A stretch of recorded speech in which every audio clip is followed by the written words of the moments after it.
ప్రభుత్వ రికార్డే, నేనేది బొంకట్ల. ఈ రోజు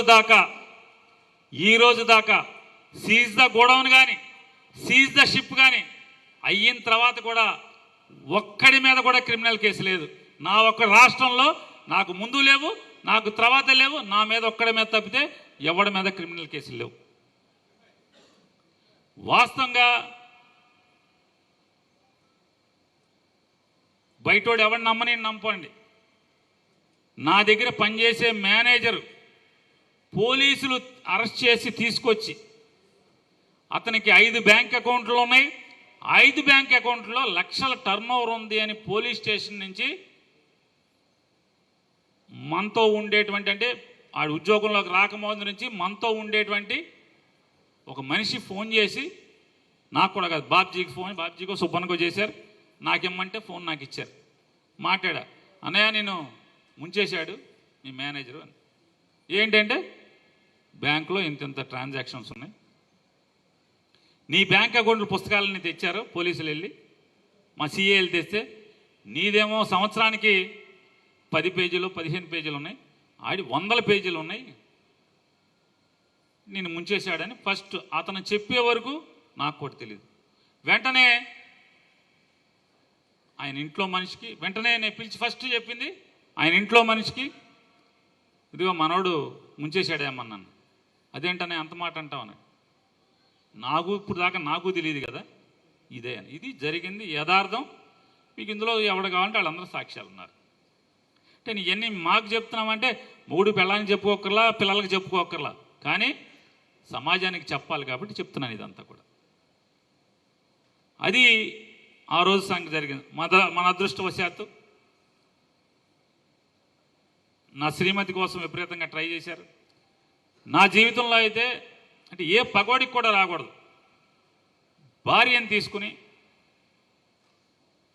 దాక్కుంటూ రోజుకు లేదా 2 రోజులకు ఒక ఇంట్లోనో ఒక చోట్లోనో ఉంటూ 15 రోజులు తిరగటం అనేది నిజంగా ఆ రోజే నేను మానసికంగా చచ్చిపోవాలి, రాజకీయంలోంచి మానేయాలి. ఎవరికి రాకూడనటువంటి దుస్థితి అది. చివరికి అదృష్టవశాత్తు యాంటిసిపేటరీ బెయిల్ వచ్చింది. బెయిల్ వచ్చాక కూడా వదల్లా.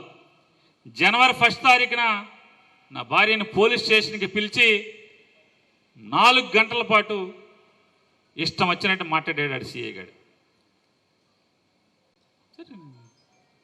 రోజు నీది నడుస్తుంది, దీనికి సమాధానం చెప్పే రోజు, వాతకి 10 వాతలు పెట్టే రోజు ఖచ్చితంగా వస్తుందనే ఊరుకున్నాను నేను.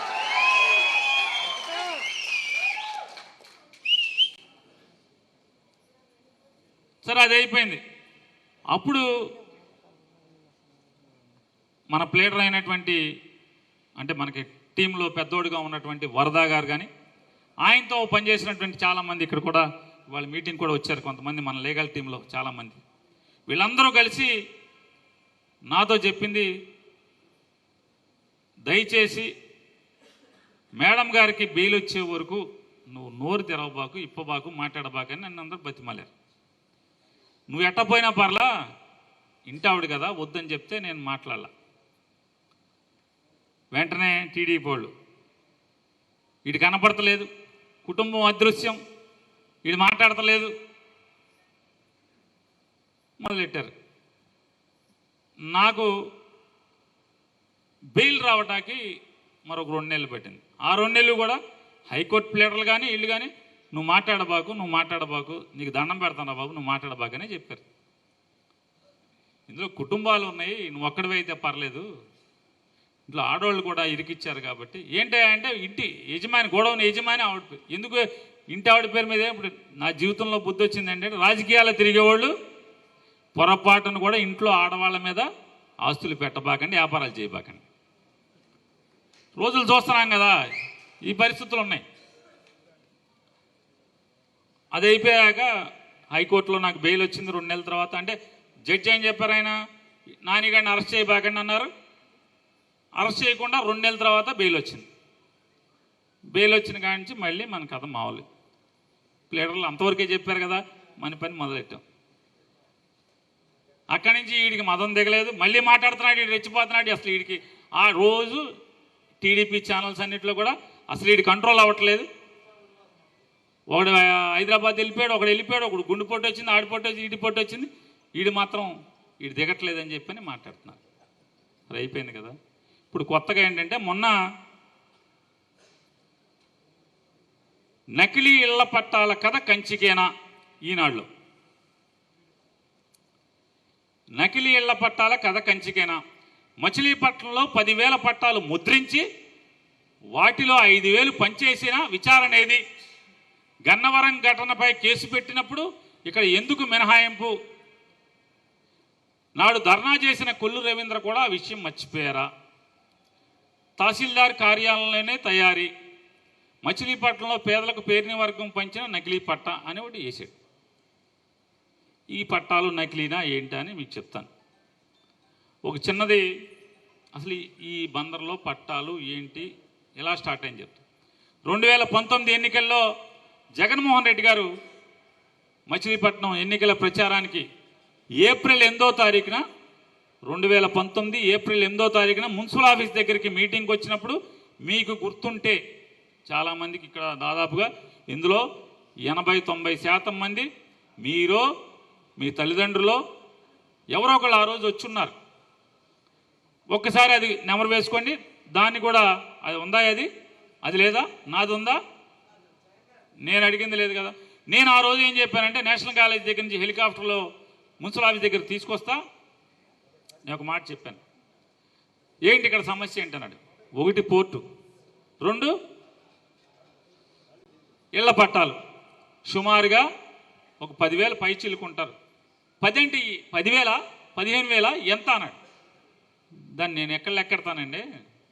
ఓ 10,000 పైన ఉంటారు వాళ్ళకి మాత్రం మనం 1 పోర్టు పని మొదలెడతాం, 2 ఇళ్ల స్థలాలు కొని ఇళ్ల పట్టాలు పంచి పెడతామని చెప్పని ఈ 2 మాత్రం మీరు చెప్పాలి ఖచ్చితంగా అని చెప్పి సరే అన్నాడు. పైకి ఎక్కాక నేను మాట్లాడేశాను, నేను కూడా ఇవ్వాలని చెప్పాను.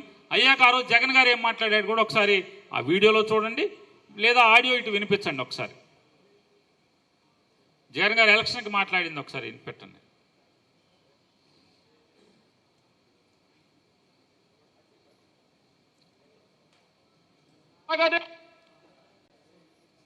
రేపొద్దున దేవుడు ఆశీర్వదించి మనందరి ప్రభుత్వం అధికారంలోకి రాగానే జగన్ అనే నేను మీ అందరికీ హామీ ఇస్తా ఉన్నా. ఇక్కడికి వచ్చేటప్పుడు నాని నాతో అన్నాడు, దాదాపుగా 10,000 పైసలకు మంది అప్లికేషన్లు పెట్టుకున్నారన్న ఇళ్ల స్థలాల కోసం, ఏ ఒక్కరికి ఇళ్ల స్థలాలు రాలేదని చెప్పాడు. మొత్తం నేను చెప్తా ఉన్నా, 10,000 మంది అన్నా ఉండని, అంతకన్నా ఎక్కువ మంది అన్నా ఉండని, మొత్తం అందరికీ కూడా మన ప్రభుత్వం రాగానే అందరికీ ఇళ్ల స్థలాలు ఇస్తారు అని చెప్పి కూడా చెప్తా ఉన్నాం. ఇళ్ల స్థలాలే కాదు, ఇల్లులు కూడా కట్టించిస్తారు అని చెప్పి మీ అందరికీ కూడా.